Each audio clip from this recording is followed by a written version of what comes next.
भारतवासी श्रोता सज्जनों, यह चुनाव लोकतंत्र का महापर्व है। यह हमारे जीवन पर सीधा असर डालता है। गलत चुनाव करना त्रासदी बन जाता है, जैसा कि आज गलत चुनाव करने के कारण लोग हाय हाय कर रहे हैं। आम आदमी रोजगार के लिए भटक रहा है और ये सरकार सरकारी क्षेत्रों को पूंजीपतियों के हाथों बेचकर पूरी तरह से आरक्षण व्यवस्था को खत्म करना चाहती है। गरीब समाज आज भी दारू, मुर्गा और पैसा पर अपना वोट बेचकर लगातार गुलाम बनता जा रहा है।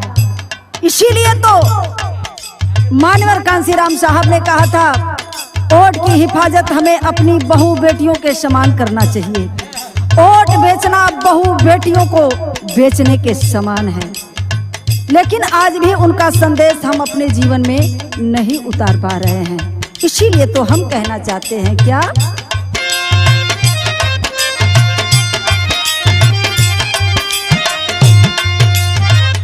दारू पे दबवा जो बटनिया हो,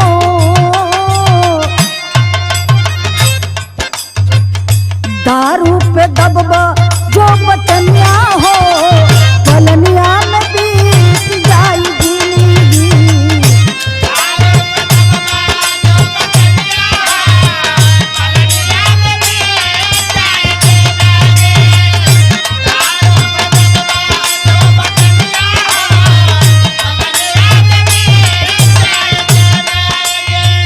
दारू पे दबवा जो बटनिया हो, पलनिया में बीत जाए जिंदगी। हम क्यों कह रहे हैं?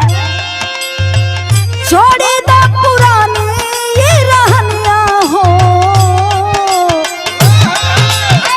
छोड़ी दो पुरानी ये रहनिया हो, पलनिया में बीत जाए जिंदगी।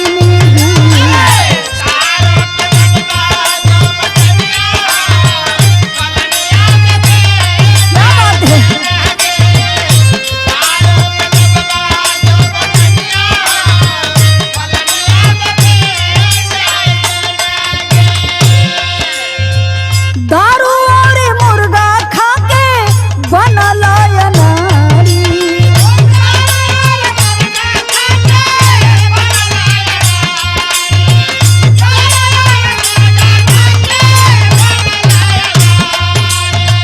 लूट लेहले वटवा पपिया बाट बाट साड़ी, लूट लेहले वटवा पपिया बाट बाट साड़ी।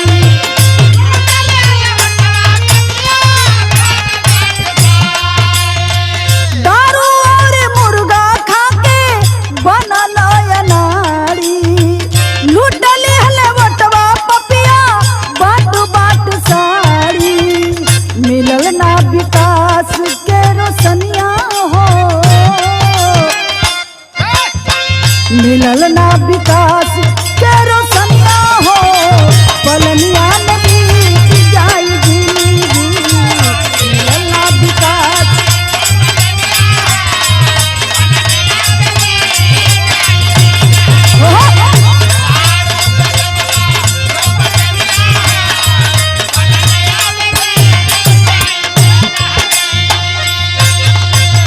इसीलिए तो हम बताना चाहते हैं, दारू, मुर्गा और साड़ी पर हम अपना वोट बेचकर गुंडा, धन पशु तथा बलात्कारी को प्रधान, MP, MLA बना देते हैं, जिसके कारण आज यह दशा हो रही है।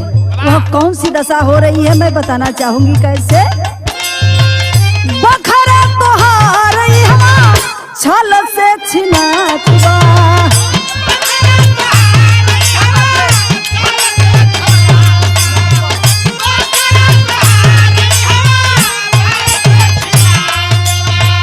कतही जमीन कतही आवरू लुटातवा, कतही जमीन कतही आवरू लुटातवा।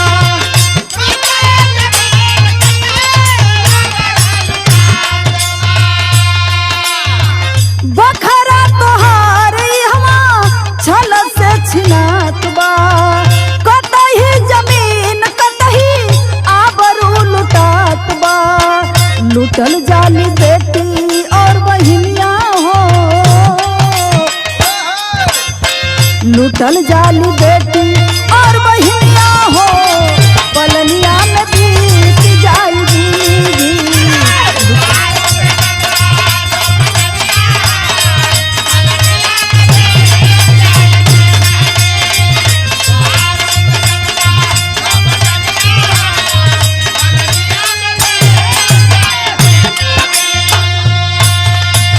लूटल जाली बेटी और बहिनिया हो, पलनिया में बीत जाए जिंदगी।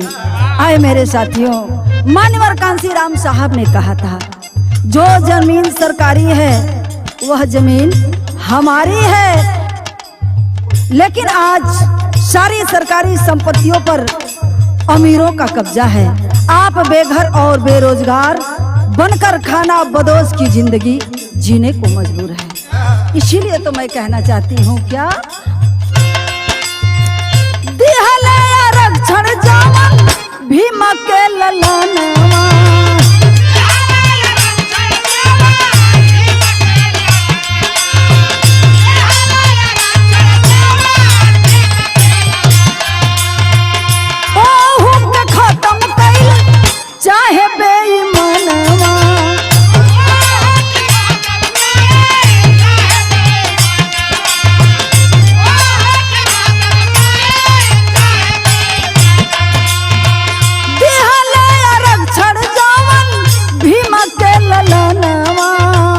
ओहू के खत्म कइल चाहे बेईमानवा, देशवा के बेचले गुमनिया हो,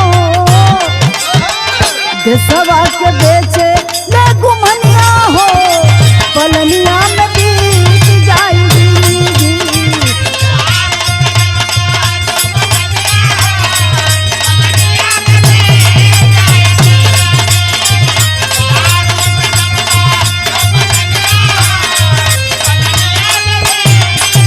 क्या बात है। आए मेरे गरीब समाज के लोगों, जरा ध्यान देंगे, जरा सोचिए, जब रेल, बिजली, परिवहन, एयरलाइंस सब पूंजीपतियों को बेच दिया जाएगा, तो सरकारी नौकरी कहाँ रहेगी? आरक्षण का क्या मतलब होगा? हर जगह अमीरों का कब्जा होगा। यही इरादा आज केंद्र सरकार का है। इसीलिए तो कहती हूँ, आप अपने वोट का कीमत समझिए। बिहार में चुनाव हो रहा है, एक संदेश मैं अपने राजनेताओं को देना चाहूंगी। कैसे? सुनी लालू चाचा मोर्चा संभाला,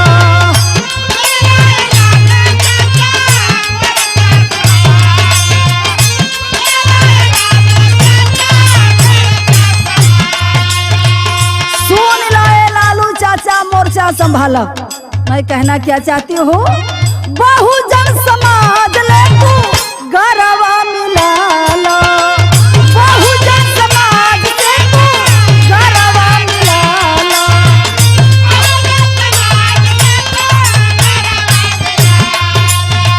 सुन लालू चाचा मोर्चा संभालो, बहुजन समाज से तू गरवा मिला लो, तब होई का जली जाई फिर से लालटेनिया हो, जली जाई फिर से लालटेनिया हो, पलनिया में बीत जाएगी।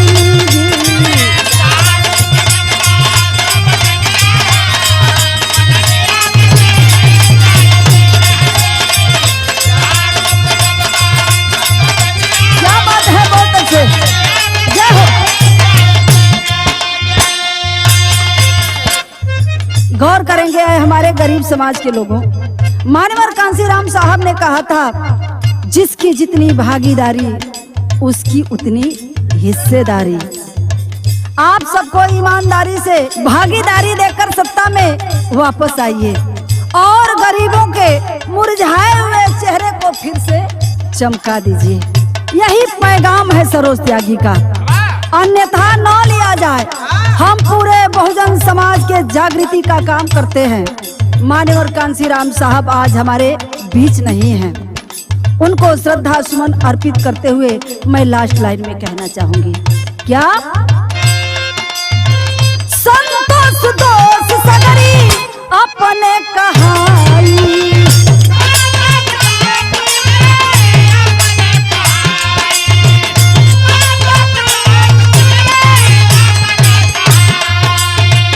बहुजन समाज आदि फिर से बटाई,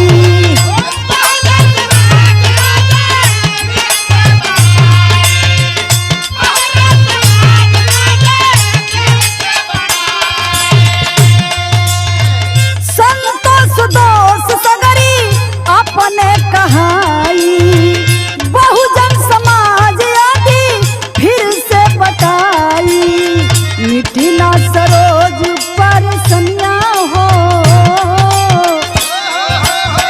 मिट्टी ना सरोज पर सनिया हो, पलनिया में बीत जाएगी।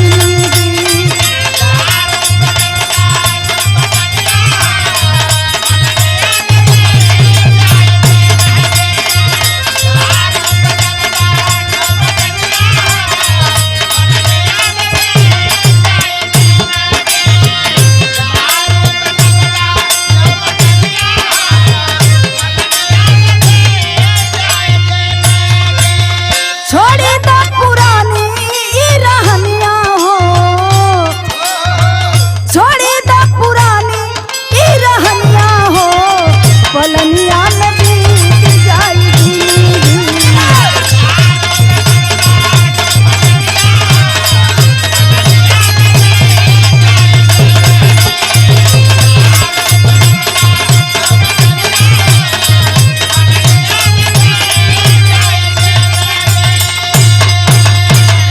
जय भीम, जय भारत, जय संविधान।